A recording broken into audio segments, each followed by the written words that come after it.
नमस्कार। आप सब कैसे हैं? हम अपनी रामायण यात्रा में एक और महत्वपूर्ण चरण पर पहुंचे हैं।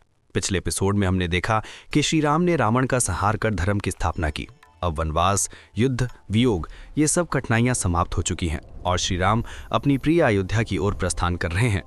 आज के एपिसोड में हम जानेंगे श्री राम की अयोध्या यात्रा, भरत से उनका मिलन और अत्यंत भव्य रूप से संपन्न हुआ राज्याभिषेक।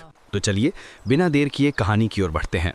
आगे बढ़ने से पहले आप सभी इस चैनल को सब्सक्राइब करें और पास में मौजूद बेल आइकन दबाएं।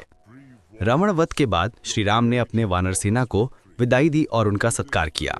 उनके साथ अयोध्या जाने के लिए सुग्रीव, विभीषण, हनुमान, अन्य प्रमुख वानर नेता तथा वानर स्त्रियां भी पुष्पक विमान में सवार हो गए। यह विमान मन की गति से उड़ता था और उसमें जितने भी लोग चढ़ते उतनी ही जगह स्वयं बना लेता। आकाश में यात्रा करते हुए श्री राम सीता को नीचे के स्थान दिखाते गए।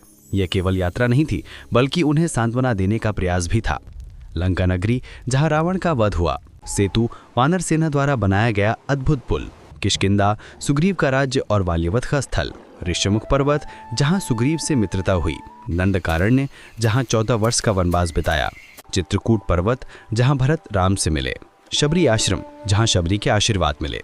इस प्रकार राम सीता को हर घटना याद दिलाते हुए उन्हें प्रसन्न करते रहे। हनुमान पहले अयोध्या पहुंचकर भरत को सूचना देते हैं कि राम लौट रहे हैं। यह समाचार सुनकर भरत का हर्ष और उत्साह उमड़ पड़ा। 14 वर्षों बाद भाई राम से मिलने की उत्कंठा में वे अयोध्या के लोगों को साथ लेकर उनके स्वागत हेतु निकल पड़े।